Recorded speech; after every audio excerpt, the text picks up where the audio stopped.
অনুষ্ঠানের দিন আত্মীয়-স্বজনেরা যেহেতু দিনের বেলায় চলে এসেছিল, তাই খাওয়া-দাওয়ার ব্যবস্থাটা তো করতেই হতো। আর আমাদের স্পেশাল ক্যাটারার ছিল আমার পাতিদেবজি। বাড়ির ছেলে যদি স্যান্ডো গেঞ্জি, হাফ প্যান্ট আর কাঁধে গামছা নিয়ে না থাকে অনুষ্ঠানের দিন, তাহলে একদম মানায় না।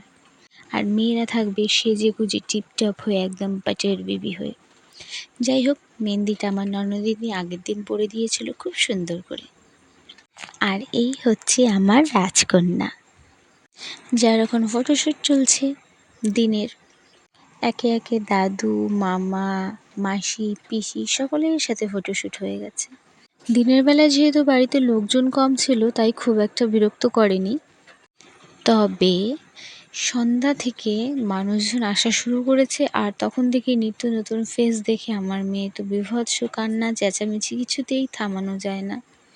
আর অনেক বাচ্চারই অনেক রকম সমস্যা থাকে। আমার বাচ্চার একটা সমস্যা ছিল, সেটা হচ্ছে ও একটু মানে বয়স্ক যারা তাদের দেখলে জানি না ভয় পায় হয়তোবা, দেখলেই চেঁচিয়ে ওঠে, খুব কান্না করে।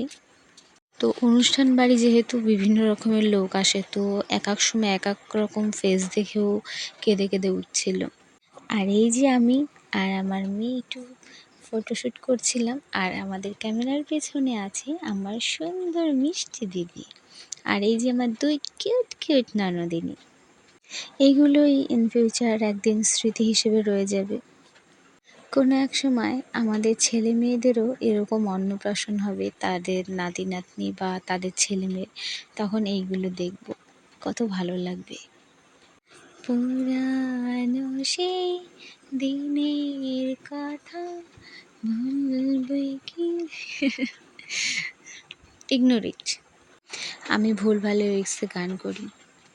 বিশ্বাস করো, সঠিক লিরিক্স জানলেও ভুলভাল লিরিক্সে গাওয়ার মজাই আলাদা। এই যেমন জাস্ট চ্যাও চ্যাও, ফালতু না বকে চলো আসল জায়গায় যাই। এই ছিল আমার মেয়ের ঘরের ভিতরের ফটোশ্যুট। তো ক্যামেরাম্যান দাদা বলল যে ওর যত খেলনা, পুতুল, তারপরে গায়ে মাখার ক্রিম ফ্রিম যা যা আছে সব বিছানায় ছড়িয়ে দাও, ওর একটা ফটোশ্যুট করে দিই।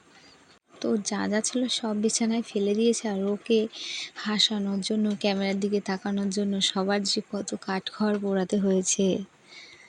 বাপরে বাপ, ছবি দেখে তো মনে হবে ইস কি সুন্দর ছবি উঠেছে, কিন্তু তার পিছনে যে কতটা খাটনি করতে হয়েছে প্রত্যেকের, সেটা তারাই জানে। দিদিকে বললাম, শুধু আমারই ফটোশ্যুট করে দিচ্ছিস, চল তোরও একটু ফটোশ্যুট করে দিই, তোকেও তো দেখার দরকার আছে। তারপরে আমরা ছবি তুলতে তুলতে মা চলে এসেছিলো, মাকেও একটু নিয়ে